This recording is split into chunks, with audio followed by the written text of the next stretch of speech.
기도가 풍성해졌으면 좋겠습니다. 내 기도의 말들이 많아졌으면 좋겠고 그 말들이 응답되었으면 좋겠습니다. 그러기 위해서 우리가 이 자리에 나옵니다.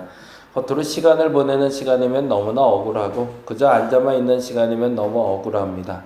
기도를 통해서 하나님 만나게 하시고 기도를 통해서 내 문제를 주께 아뢰게 하시고 하나님 그 문제가 응답되게 하여 주시옵소서. 해결되게 하여 주시옵소서. 그래서 기도의 힘을 내가 믿게 하시고 그래서 기도의 자리를 놓치지 않게 하시고 그래서 기도를 통해서 그 모든 문제 해결하게 하게 하여 주시옵소서. 기도가 분명한 답을 알려주는 건 아니지만 방법을 알려줄 줄 믿습니다. 그 방법을 찾아가는 우리 되게 하시고 신뢰하며 주를 쫓아가는 저들이 기도의 응답으로 말미암아 신앙생활의 즐거움을 체험해 가게 하여 주시옵소서. 오늘도 감사하며 기도하옵기는 우리 강권사님을 위해서 기도합니다. 입원 중에 있사올진데 하나님 치유하여 주시옵소서. 회복시켜 주시옵소서. 강건케 하여 주시옵소서. 노년에 또 그 병명이 아픔이 되지 않게 하여 주시고 하나님 위로하시사 그 마음도 다치지 않게 하시고 그 육신도 주께서 회복시켜 주시옵소서. 감사합니다. 고마우신 예수님 이름으로 기도드렸습니다. 아멘. 아멘. 오늘은 고린도전서 14장 보는 날이고요. 14장 1절에서 32절에서 40절 보죠. 32에서 40절.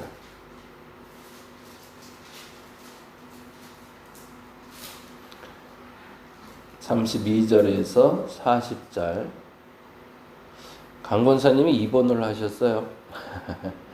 허리가 조금 아프셨는데 아무래도 좀 몸이 많이 안 좋아서 병원을 가봤는데 CT 촬영을 아마 하신 것 같아요. 근데 아마 윤권사님하고 동일한 시술을 좀 하셔야 될 것 같습니다. 한쪽이 무너져 내렸나 봐요. 그래서 이번 한 주 좀 입원했다 나오셔야 될 것 같아요. 여러분 위해서 기도해 주시고 그리고 아침에 혼자 좀 윤권사님 나오시는 것도 사실 좀 염려가 되는데 안전을 위해서 여러분 기도해 주시고요. 그리고 같은 병원에 입원하셨다고 그랬죠?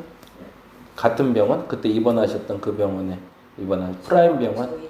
네, 프라임 병원인가? 네, 거기 계신 것 같아요. 근데 뭐 면회가 또 안 된다고 그러네요. 이젠 좀 면회 풀어도 되는데 그런다. 8번 정도가 이렇게 해서 주자였더라고요. 8번 정도가.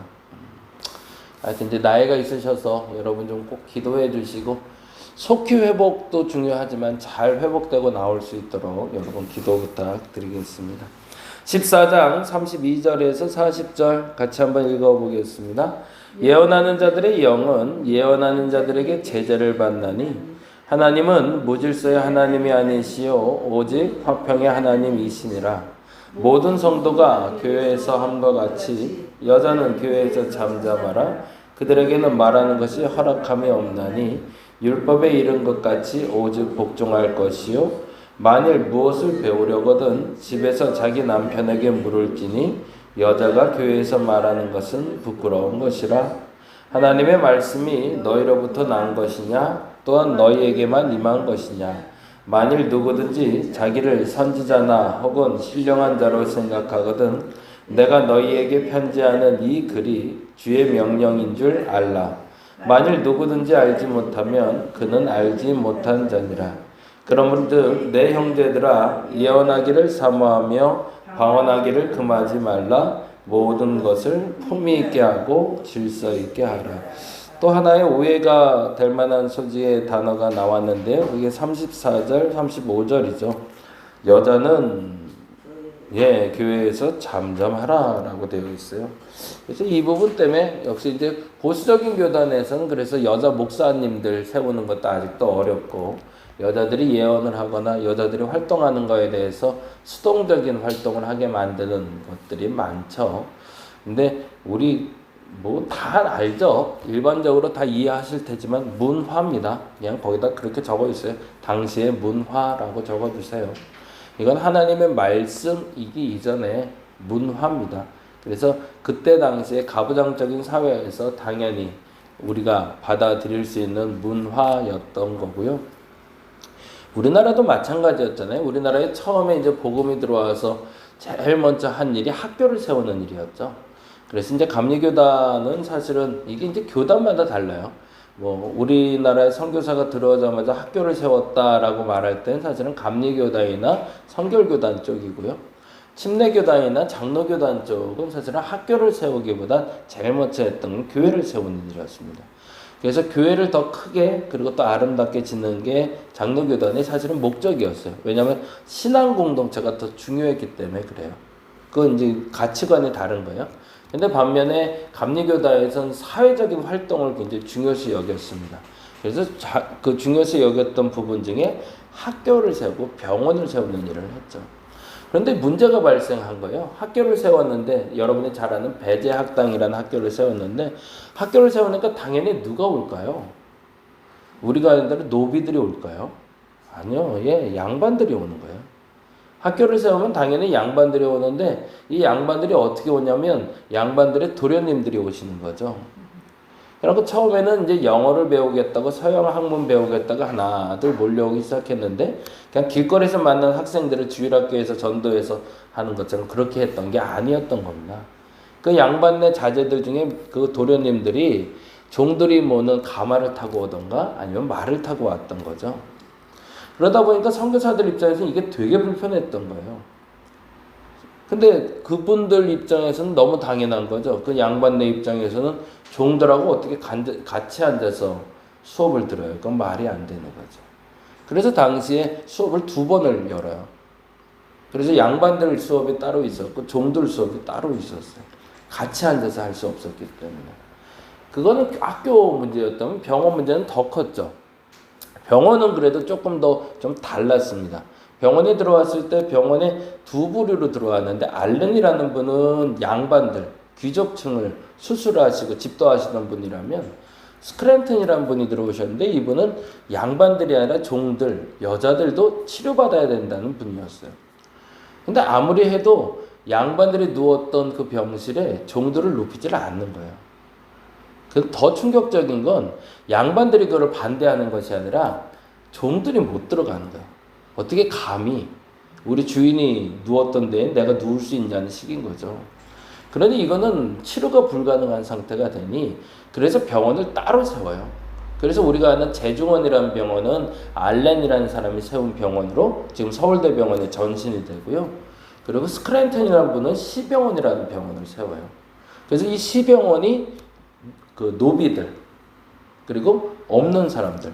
그래서 이 시병원이 있던 자리가 지금 남대문 그 시장 골목이에요. 그게 이제 상동교회가 돼요. 그래서 상동교회 전신이 된 게 시병원이라는 병원이에요. 그래서 시장 상인들 중에 아픈 사람들을 고치는 병원이 바로 시병원, 스크랜턴 병원이었습니다. 근데 그게 남대문 안에 있었잖아요. 그러니까 양반들이 그때는 또 이제 시기 질투하는 거예요. 아니 종들을 고치는 게 왜 남대문 안에 있냐고. 요거 사대문 밖으로 내쫓으라고. 그래서 만들어진 게 아현교회예요. 그래서 아현동으로 옮기게 되는데 왜냐하면 아현동이 원래 이름이 애오개거든요. 애오개의 뜻 혹시 아세요? 애오개가 애기 무덤이라는 뜻이에요. 그러니까 애기가 죽으면 무덤을 만들 수 없잖아요. 당시 이제 어른들이나 무덤 만들어줬지 뭐 거적대기 하나 덮어주는 게 끝인데. 그래서 그 애기들을 묶어서 다 뭉쳐놨던 자리가 애오개입니다. 그래서 애기 무덤 있는 곳, 애기들을 그냥 던져놓고 버려놓는 곳, 그게 애오개였거든요. 거기가 아현동이에요. 그러니까 사람들이 시체가 쌓여있고 시체들이 묻혀있는데 누가 가서 살려고 그러겠어요? 근데 예수 믿는 사람들은 뭐 그런 거 별로 상관없잖아요. 무덤 자리든 귀신이 나오든 무슨 상관이에요. 그러니까 그 자리가 저렴했고 그리고 사람들이 뭐라 하지 않고 그리고 그게 사대문 밖에 있으니까 그래서 거기다가 사실은 병원을 만든 게 시병원이라는 병원이 됩니다. 근데 또 문제가 발생했어요. 그렇게 해서 이제 노비들이나 상인들은 거기서 치료를 받고 있는데 또 안 오는 사람들이 있었죠. 아파도. 여자들이었던 거죠. 보통 이 여자들이 남자 의사 앞에선 속옷을 벗을 마음도 없고 뭘 치료를 할 수도 없는 몸을 만지질 못하게 하니까. 그래서 썼던 방법이 스크랜턴이라는 분이 자신의 어머니를 모셔옵니다. 그래서 스크랜턴 대부인이라는 분이 와요. 그래서 그분이 와서 세운 병원이 보구여관이라는 병원이에요. 그래서 그 보구여관은 우리가 잘 아는 동대문 역사박물관 있는 쪽 있죠? 예. 지금 그 두타 타워 있는데 동대문 시장 쪽에 그쪽 언덕배기에다가 고구여관이라는 병원을 세워요. 그게 여자 병원이었어요. 그러니까 거긴 여자들만 치료하는 병원.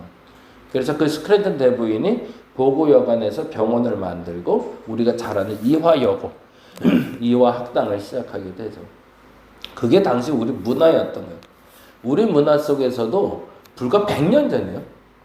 정말 얼마 안 된 100년 전만 해도 양반과 쌍놈이 구별됐던 시대였고요. 그리고 더 충격적인 건 남자와 여자가 완전히 구별되던 시기라는 거죠. 그래서 너무 잘 아시면 예배당 안에도 이렇게 휴장을 쳤잖아요. 그래서 이쪽은 남자, 이쪽은 여자. 그래서 여러분 잘 아는, 혹시 이제 역사 조금 궁금해서 알아보신 분 알겠지만 기역자 예배당이라고 그랬죠.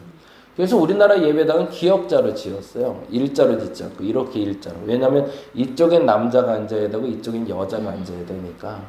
그래서 양쪽으로 해서 예배드리고 가운데 선교사가 서도 이쪽 보고 예배하고 저쪽 보고 예배하고 이렇게 했던 거예요. 근데 문제는 세례 줄 때잖아요.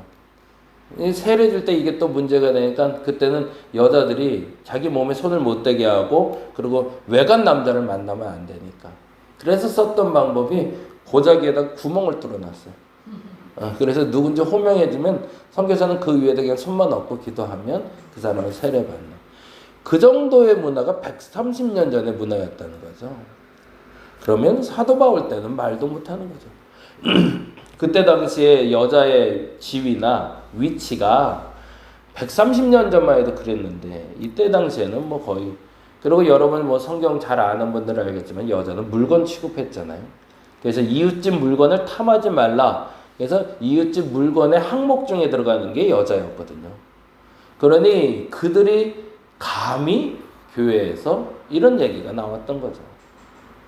그런데 이거를 130년이 지난 지금 대한민국 사회에서 또 똑같이 말하고 있다면 그거야말로 잘못된 거죠. 지금 문화가 그런 문화가 아니니까요. 여러분 잘 아는 대로 교사 중에 대다수는 여자분이고 법관 중에 대다수가 다 여자분인데 사실은 그렇게 따지자면 여자의 지위를 예전처럼 따지자면 그분들은 다 물러나야 될 사람이죠. 절대 그렇지 않다는 얘기입니다. 그래서 34절 35절을 읽으시면서는 우리 곡해하지 않았으면 좋겠습니다. 이건 문화입니다. 하나님의 명령 아닙니다. 요거를 예언이랑 같이 붙여서 동일하게 이건 하나님의 명령에 따르라 이렇게 해석하지 말라는 얘기입니다. 그런데 중요한 게 있습니다. 33절이죠. 그럼에도 우리가 그 문화 속에서 기억해야 될 게 있는 거죠. 왜 여자들에게 잠잠하라 했는가라는 거예요.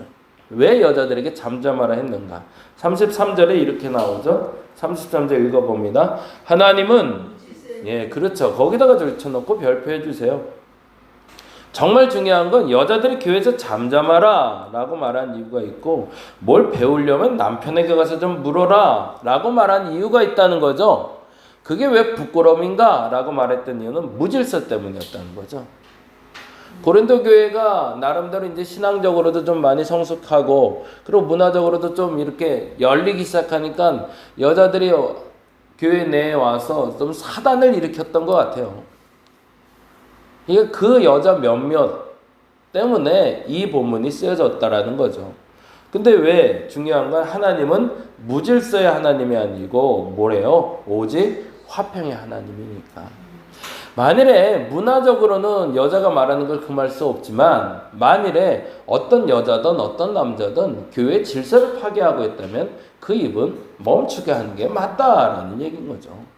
그 얘기를 하고 싶은 거지 어떤 예언을 잘못했던가 아니면 여자가 말한 것이 잘못됐던가는 아니라는 얘기를 하고 있는 겁니다. 그리고 나서 아주 멋진 단어가 나와요. 그 단어가 뭐냐면 40절이죠. 같이 한번 읽어보겠습니다. 40절 같이 읽겠습니다. 시작. 모든 것을 품위 있게 하고 질서 있게 하라. 거기에다 줄쳐놓죠. 오늘은 이 두 가지가 여러분의 기도 제목 됐으면 좋겠습니다.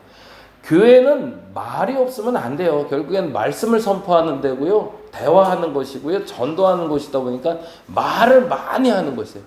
세상 어떤 단체보다 말을 많이 하는 데가 교회입니다. 그러다 보니 그 말로 덕을 세우기도 하지만 그 말로 부끄럽게 되기도 합니다. 저와 여러분에게 그 말을 하기 전에 이 기도문이 먼저 나오시기를 간절히 바랍니다. 하나님, 무질서하게 말하지 않게 해달라고. 이게 첫째입니다. 무질서하게 말하지 않게 해달라고. 그리고 또 하나, 품위 있게 말할 수 있게 해달라고. 세상에 말하는 그 저급한 용어들이나 욕을 하지 말아야 되는 이유는 욕이 마음에 거슬리기 때문도 있지만, 사실은 마음을 다치게 하는 것도 있지만 품이 없는 행동이기 때문에 그렇습니다. 저와 여러분에게 그 입술을 지켜서 무질서가 사라지고 품이 있는 언어를 쓰는 참된 그리스도인 되시기를 간절히 바랍니다. 기도하겠습니다. 예수 믿는 사람들처럼 말을 많이 하고 사는 사람들이 없습니다. 얼마나 말을 많이 하는지 세상에 그 말을 다 항아리에 담아도 한이 없을 만큼 말을 많이 합니다. 말씀을 전한다는 명목하에 설교도 오래 합니다. 하나님, 이렇게 말이 많은 곳에 말에 실수가 없을 수 없습니다. 그래서 하나님께 구합니다. 우리의 말에 질서가 잡히게 하여 주옵소서. 무질서의 하나님이 아니라 질서의 하나님이오니 내 입으로 나가는 말들이 질서 잡는 일이 되게 하여 주시옵소서. 하나님, 무엇보다도 품위 있게 말할 수 있는 연습을 하게 하여 주옵소서. 빈정거리는 말들, 짜증 섞인 말들, 불편하게 하는 말들, 심지어는 상스러운 소리들 내 입에서 이제는 떠나게 하여 주시오며 품위 있는 말과 그리고 온전히 질서를 세우는 말로 교회의 덕을 세우고 세상의 덕을 세우는 저들 되게 하여 주시옵소서. 감사합니다. 고마우신 예수님 이름으로 기도드렸습니다. 다 같이 기도하고 돌아가겠습니다.